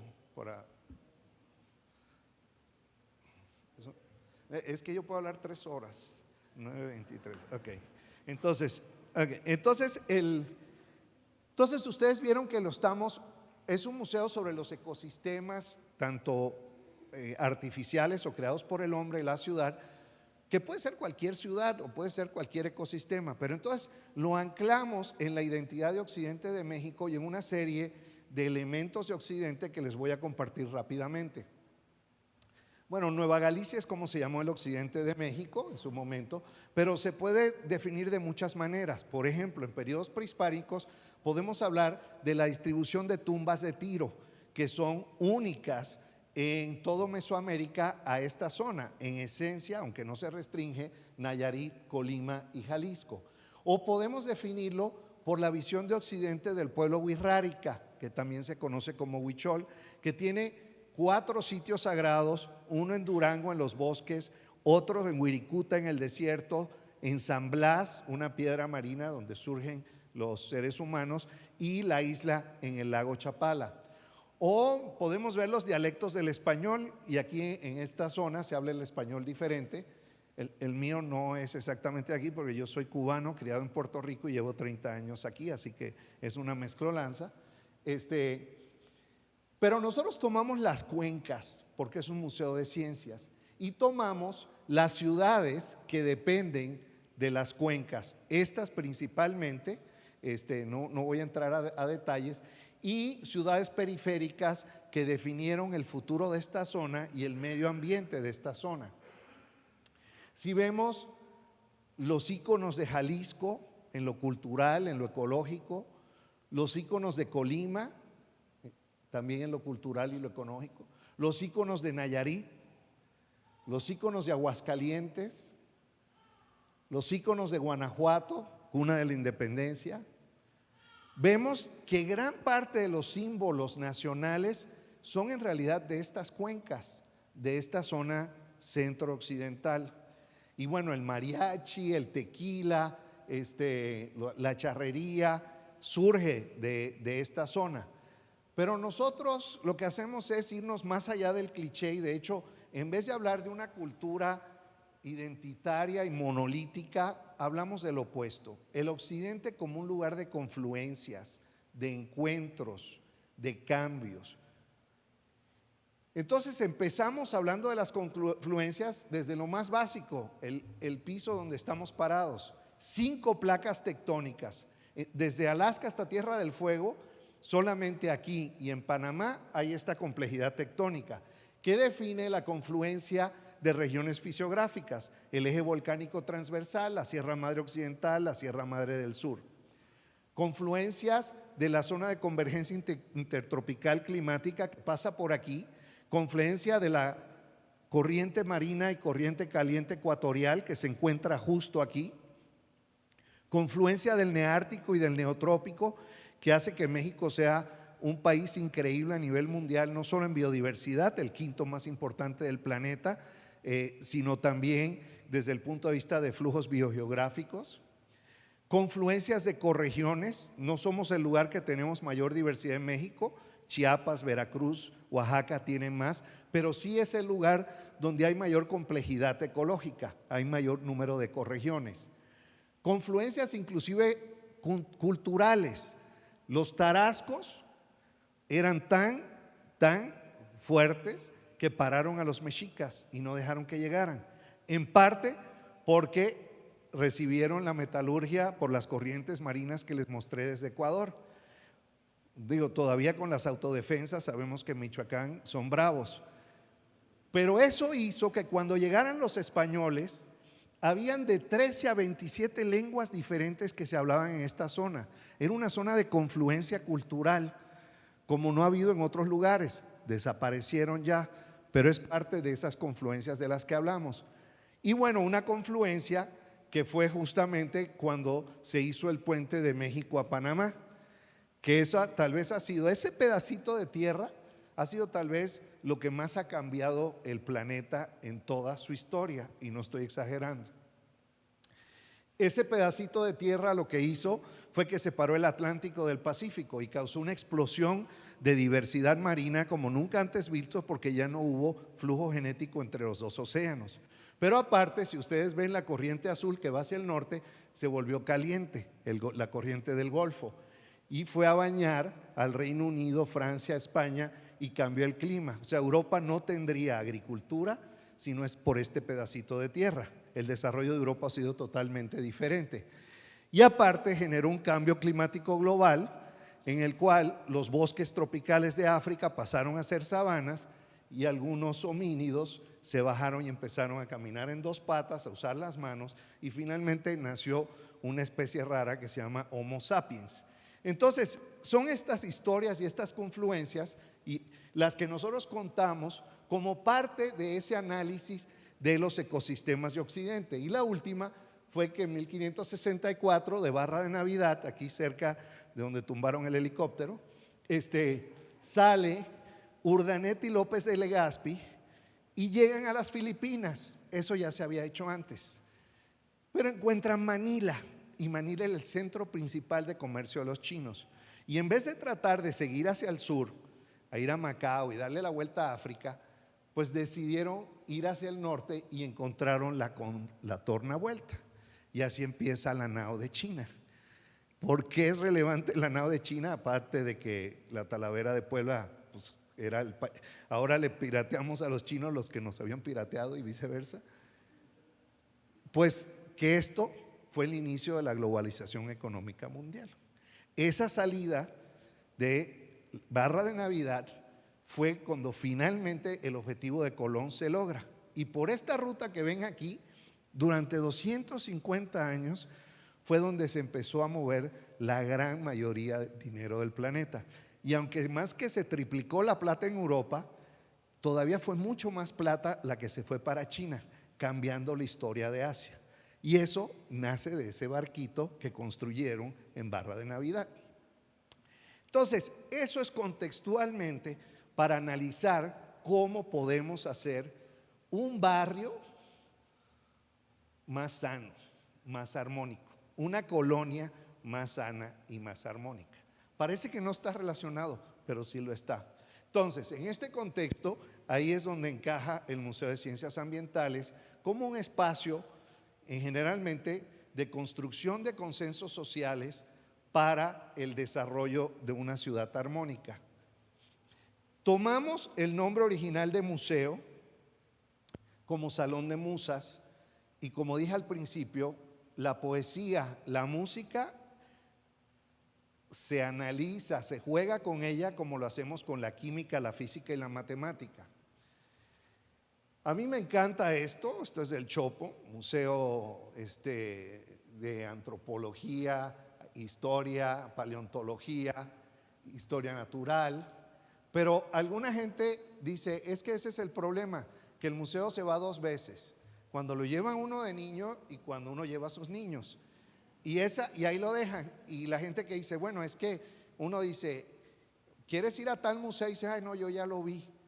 Pero dices, ¿quieres ir a la playa? Y nadie dice, ah, no, yo ya la vi.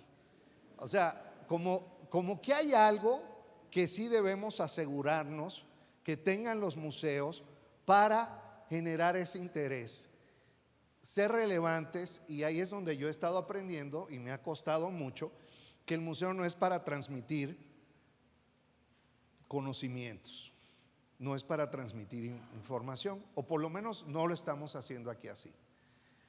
El museo lo estamos diseñando para generar emociones, generar sensaciones, generar sentimientos que lleven a cada quien a buscar el conocimiento y la información por su cuenta. Entonces, sí es parte. Tiene un programa de investigación el museo y un programa docente formal, pero el éxito va a ser en la medida que esa comunidad, a un radio de 3 kilómetros del museo, muchas de ellas colonias marginadas, se apropien del proyecto y lo vean como parte de ellos, y es parte del proceso del que estamos hablando. Así que por eso el eslogan es de lo vivo y del futuro, no de lo muerto y del pasado, aunque obviamente el pasado vive en el presente y no lo podemos negar ni nos interesa negarlo, pero ¿cómo lo hacemos interesante? ¿Cómo hacemos que lo cotidiano parezca extraordinario en relación a nuestra relación con nuestros semejantes en nuestra sociedad y nuestra relación con la naturaleza en nuestro entorno ambiental? Nos están asesorando muchas personas. Esperamos que este museo se inaugure en diciembre del 2017. Aquí ustedes pueden reconocer algunos, los que son biólogos, José Sarucán, Gonzalo Hafter, Arturo Gómez Pompa, Jorge Wagensberg del Museo del Cosmo Cacha, Julia Carabias, que era secretaria de Medio Ambiente, Ezequiel Escurra, Silvia Singer, está arriba en la esquinita, Sergio Graf Montero y Enrique Jardel. Han sido de nuestros principales asesores en el tema científico y medioambiental, aunque debo mencionar que hemos tenido ya talleres con más de 268 especialistas y el programa académico de los contenidos se sigue construyendo con profesores y orientadores educativos de las prepas de la Universidad de Guadalajara. Ya llevamos 6 talleres con 68 profesores vinculando la currícula con el contenido de las salas. Bueno, hasta aquí es cocinado en casa. Todo lo que he presentado hasta ahora es trabajo en el área de desarrollo sustentable que se ha venido haciendo en la Universidad de Guadalajara durante 30 años y que se ha venido haciendo en México durante 30 años con algunos de los personajes que ustedes vieron ahí. La parte en la que no teníamos experiencia es en el diseño museográfico. Entonces, pues estas son las personas que nos han estado ayudando. Primero, mi maestra y la principal asesora de este proyecto es Silvia Singer, que no pudo venir por el cambio de fechas, pero bueno. Y bueno, yo creo que todos aquí conocen a Silvia. Ella, la verdad, ha estado muy entusiasmada y nos está orientando para que no cometamos errores graves en el proceso. Tom Hennis de Think Design de Nueva York, ellos hicieron el memorial de las Torres Gemelas, el bosque tropical de la California Academy of Science, por ejemplo. En la parte de diseño esquemático han participado. Al inicio, Iker Larrauri participó en la primera fase del proyecto. Jorge Wagensberg, que en el 2006 ganó el premio Mejor Museo de Ciencias, ha sido otra. Y no sale aquí, pero Med Studios, de hecho se me quedó afuera el nombre, Alex McCuey, que es escocés, han sido los que trabajaron con nosotros en el plan maestro museográfico del museo y en la base. Quiero mencionar, y ya ustedes yo creo que se habrán dado cuenta, que estamos hablando de una cosa que tal vez, inclusive cuando lo inauguremos, no se llame Museo de Ciencias Ambientales.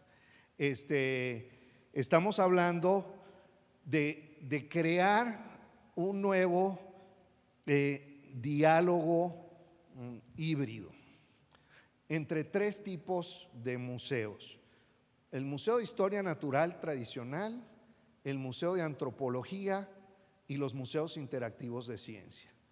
Entonces estamos tratando, y espero que no nos salga un chilaquil o un arroz con mango, como decimos en el Caribe, que en realidad podamos captar la esencia de la integración de esas diferentes disciplinas, porque la sustentabilidad es efectivamente la integración de esas ciencias y es ver el mundo con otros lentes de colores, más bien de arcoíris, y tratar de integrar esos colores en uno solo.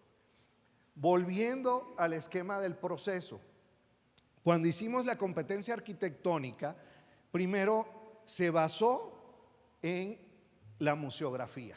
Así que aquí no fueron arquitectos que nos hicieron su cajita para meter exhibiciones adentro.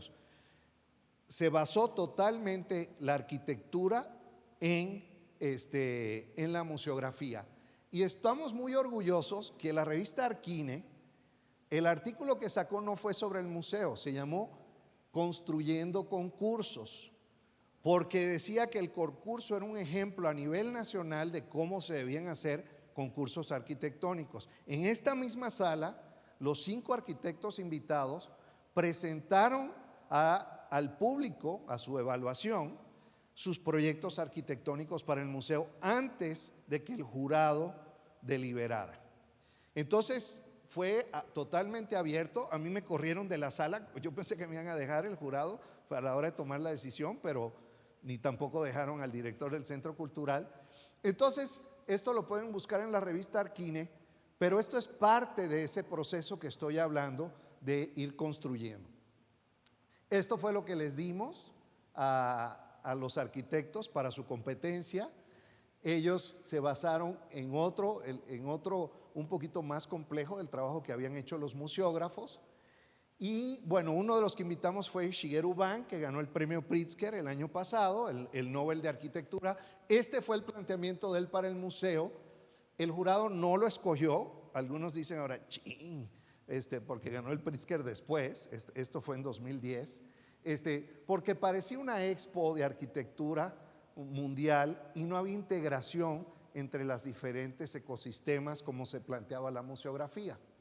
Invitamos a Diller, Escoffidio y Renfro, los que hicieron el High Line en Nueva York, el parque lineal, remodelaron el Lincoln Center.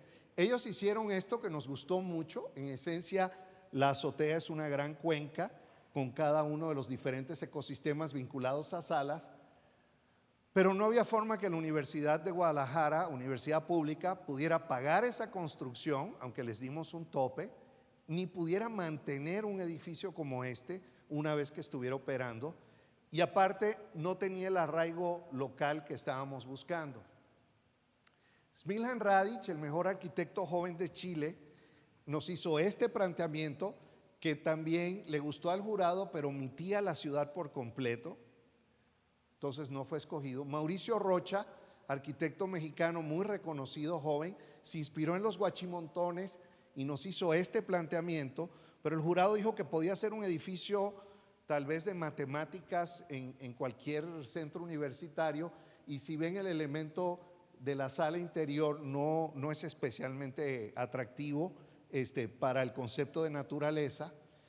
Y ganó Snøhetta, una firma de Noruega, que ellos hicieron el pabellón de entrada diseñaron de las Torres Gemelas, están rediseñando Times Square, la Biblioteca Alejandría, la Ópera de Oslo y ahora la extensión del Museo de Arte Moderno de San Francisco. Entonces, este fue el proyecto que ganó. Y igual les pusimos un reto muy grande. El edificio tenía que ser una exhibición en sí misma con los principios que estábamos hablando. No era un lugar solamente para poner las exhibiciones. Me voy rápido. Ellos, bueno, aquí hay un elemento importante. A cada uno le di a escoger. El primer día los llevé por la ciudad y el segundo día les di a escoger a dónde querían ir. No pudieron venir todos juntos, que al principio me dolió mucho porque 3 días para cada uno se me convirtieron en 15 días. Pero después fue mejor, según me explicaron, porque pudieron ser ellos mismos sin miedo a que otro que compite con ellos los escuchara. Entonces, si no, no hubieran hecho preguntas, no hubieran estado haciendo muchas cosas. Entonces, Smiljan escogió ir al volcán de Tequila. Shigeru Ban se quedó en la ciudad a ver Casas Barragán. Mauricio escogió ir a ver los Guachimontones. Y Craig Dykers me pidió que lo llevara al fondo de la barranca del río Santiago. Lo interesante es que cada uno de ese segundo viaje se inspiró según una decisión que hicieron a priori, de alguna manera. En fin, es otro tema interesante. Entonces, nomás quería decir, Craig Dykers bajó al río Santiago, bajó la barranca, 800 metros verticales.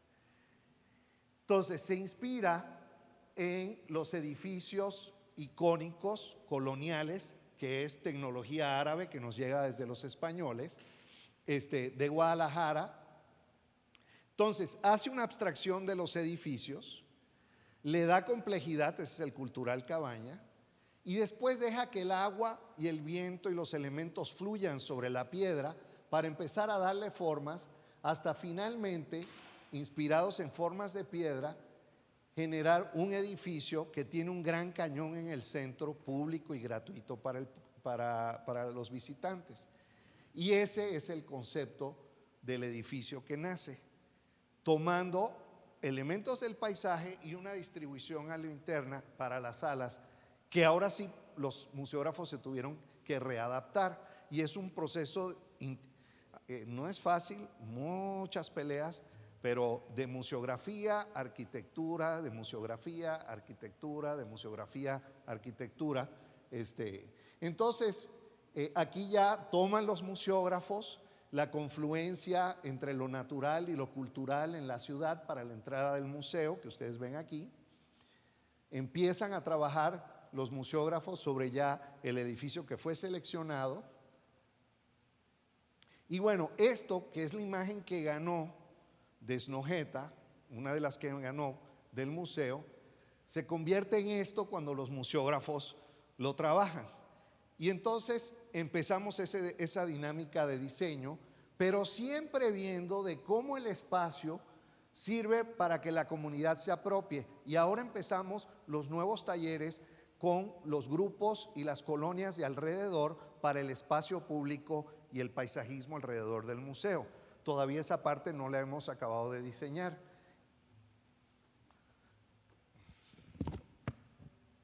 Muy bien. Me dicen que qué bonita me está quedando la presentación. No, no es cierto, que 5 minutos. Entonces, así es como se empieza a ver ya el producto del edificio. Y entonces les voy a pasar unas imágenes rápidas. Tiene un auditorio, tiene 5 restaurantes y cafeterías, un cocodrilario, una montaña con su bosque mesófilo de montaña que genera el agua que mantiene Puerto Vallarta, Manzanillo y Guadalajara.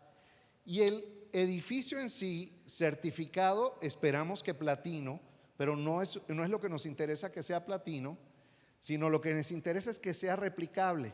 Así que una serie de elementos que no voy a entrar, y esta es otra innovación del proceso.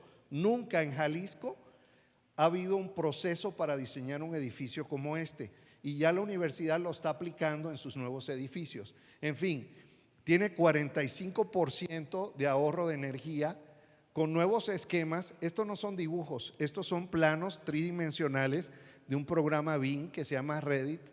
Nunca se había usado Revit en la universidad. En fin, estos son ya planos de construcción, como se ven, donde por computadora ustedes pueden sacar que los cables, que los tubos, que lo que quieran. En fin, no voy a entrar a detalle, pero el edificio en sí, la idea es que los arquitectos ingenieros lleguen y vengan a ver el edificio porque está haciéndose transparente. Este es el sembrado preliminar, le vamos a dar otra vuelta en los siguientes 2 años. Y aquí hay algunas imágenes de los ecosistemas que estamos desarrollando como parte del proceso de diseño. Disculpen que vaya muy rápido, pero…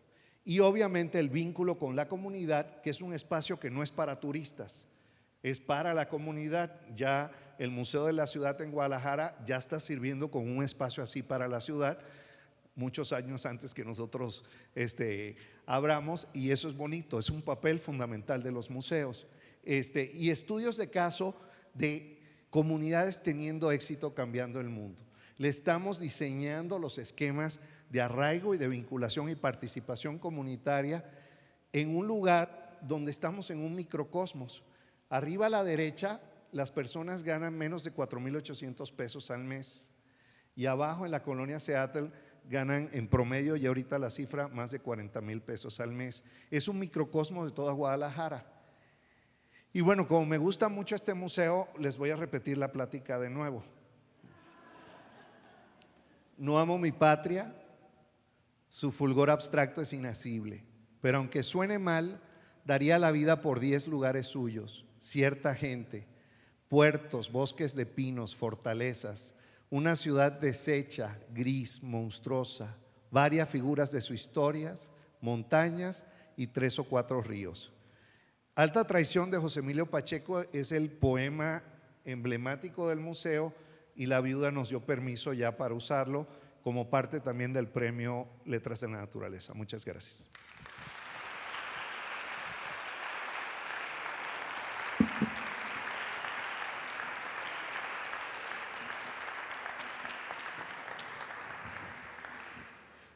agradecemos al doctor Eduardo Santana por la charla y finalmente ya por último seguimos la misma mecánica de preguntas y respuestas. Si alguien tiene alguna pregunta, igual nos puede pasar un papelito, se la pasamos al doctor.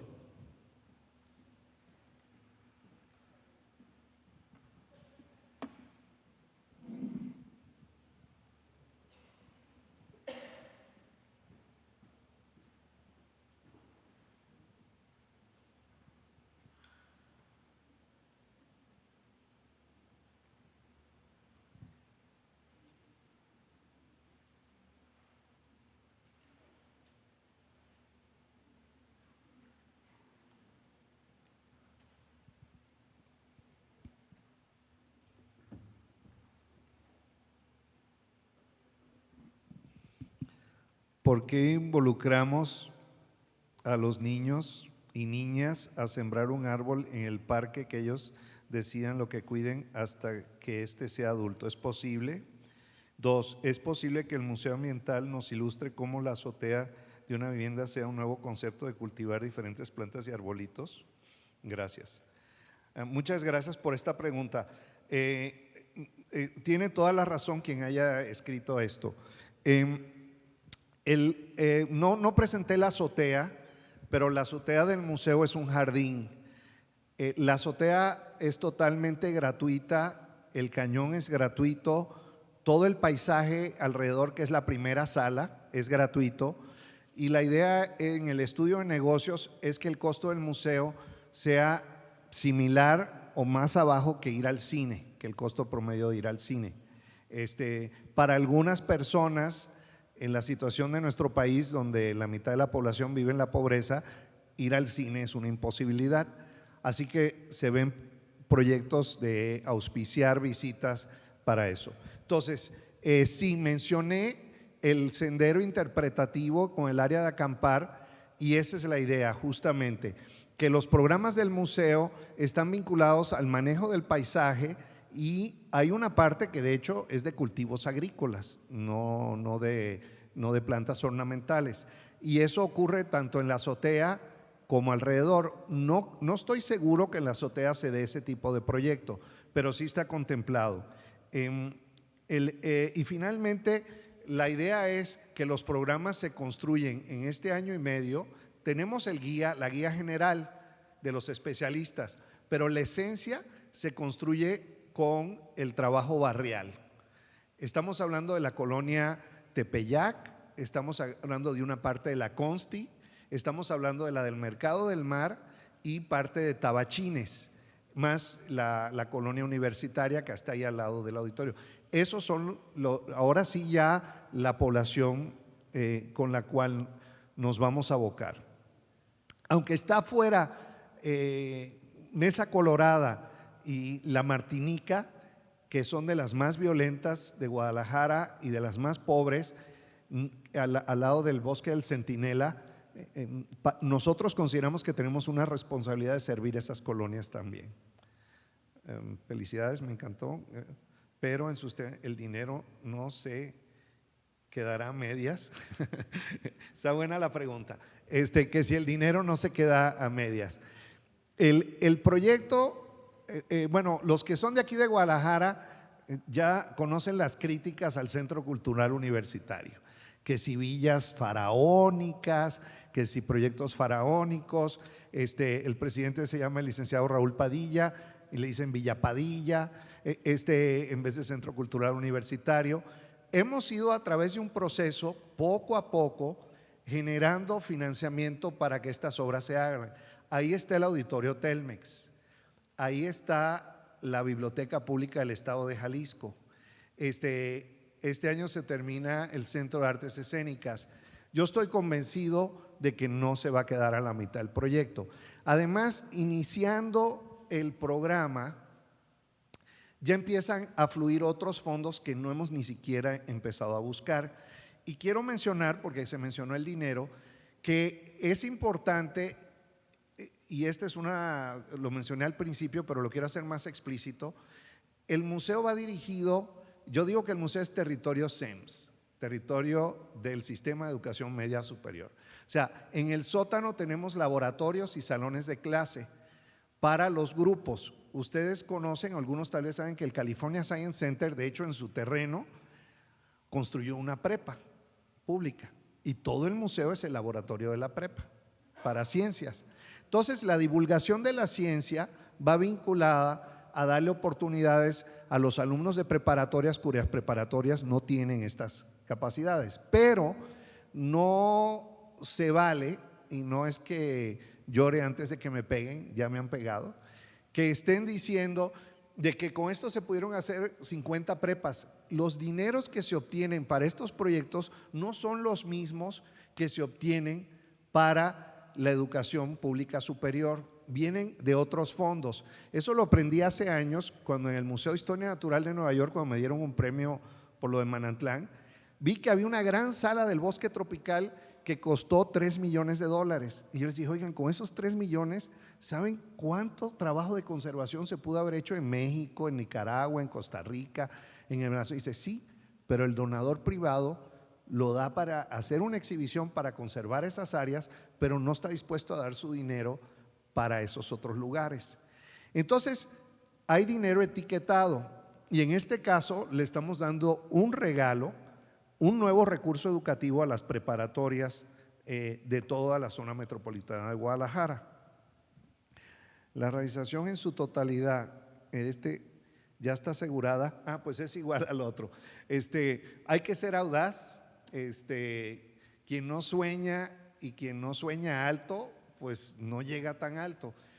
Nosotros creemos que podemos hacer un museo de primer mundo, que por lo que estamos viendo y nos dicen en mis viajes a Londres, en mis viajes a Barcelona, en Washington, en Albuquerque, pues creen que es algo, no sé si innovador, pero por lo menos que se sale del esquema tradicional y que puede aportar algo nuevo, tanto en el componente de su vinculación social como en el componente del enfoque museográfico, que no lo presenté, si se dieron cuenta.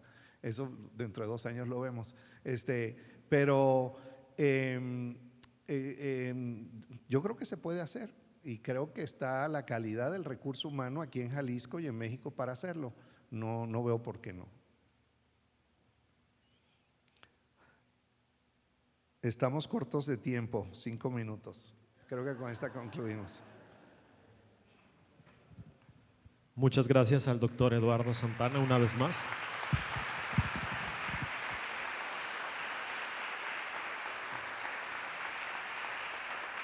Y con esta conferencia, con esta conferencia cerramos el primer día de actividades de este primer foro de museos, arte, cultura y vinculación del Museo de las Artes. Les agradecemos su presencia, los esperamos el día de mañana a partir de las 9 de la mañana con más actividades. Muchas gracias, buenas noches. Un último favor nada más, en la entrada al inicio les dieron una hoja de evaluación, favor de dejarla en la mesa de registro. Muchas gracias, buenas noches.